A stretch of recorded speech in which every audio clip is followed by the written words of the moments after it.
मध्य प्रदेश की शिवराज सरकार ने अनुसूचित जाति वर्ग के 1033 गांवों को स्मार्ट बनाने की तैयारी कर ली है। सरकार हर गांव पर 20 लाख रुपए खर्च कर उन्हें ग्राम विकास योजना के तहत आदर्श बनाएगी।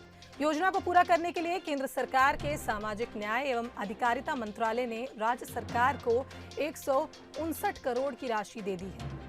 इन गांवों को आदर्श बनाने के लिए 31 मार्च 2022 तक का लक्ष्य रखा गया है।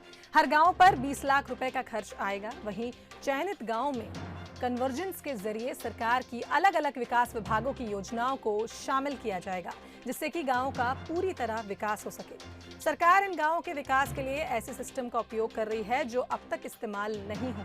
इन गांवों में आंतरिक सड़क निर्माण, नाली निर्माण, स्ट्रीट लाइट, आंगनबाड़ी भवन, शाला भवन, पेयजल सुविधा जैसे बुनियादी काम प्राथमिकता के साथ होने भी लगे हैं। प्रदेश के चयनित गांवों के विकास के लिए 159 करोड़ में से 32 करोड़ रुपए की राशि ग्रामीण प्रशासन को दी जा चुकी है, जिसे मिलते ही ग्रामीण प्रशासन लक्ष्य पूरा करने में जुट गए।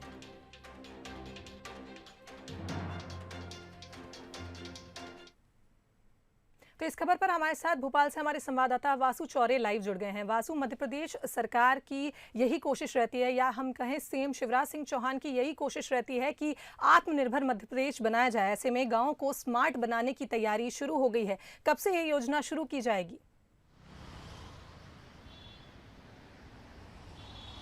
बिल्कुल शुभांगी, देखिए मध्य प्रदेश ही नहीं अगर पूरे देश भर की बात की जाए तो जो भारत है वो गाँव में ही बसता है और भारत को विकसित करना है, मध्य प्रदेश को विकसित करना है तो गाँव का विकास होना बहुत ज़रूरी है। गाँव का स्मार्ट बनना, डेवलप्ड बनना बेहद आवश्यक है और इसी के तहत अब मध्य प्रदेश में 1000 से अधिक गाँव को आदर्श ग्राम बनाया जाएगा। आदर्श ग्राम में सभी तरीके की जो मूलभूत सुविधाएं हैं वो उपलब्ध रहती हैं, चाहे बेहतर स्वास्थ्य सुविधाओं की बात की जाए, बेहतर सड़कों की बात की जाए, बेहतर सिंचाई व्यवस्था की बात की जाए, पेयजल हो या फिर जो शैक्षणिक व्यवस्थाएं हैं वो सभी व्यवस्थाएं इस गांव में मौजूद रहेंगी। लोगों के लिए रोजगार के विकल्प खुलेंगे और इससे कहीं ना कहीं जो गांव से इकोनॉमिकल डेवलपमेंट होता है, इकोनॉमिकल जो नीतियां को संचालित करने में जो गांव से बहुत हद तक फायदा होता है वो कहीं ना कहीं बड़े पैमाने पर हो पाएगा। और गांव के विकास से ही, जैसा कि कहा जाता है, प्रदेश का विकास और देश का विकास संभव है।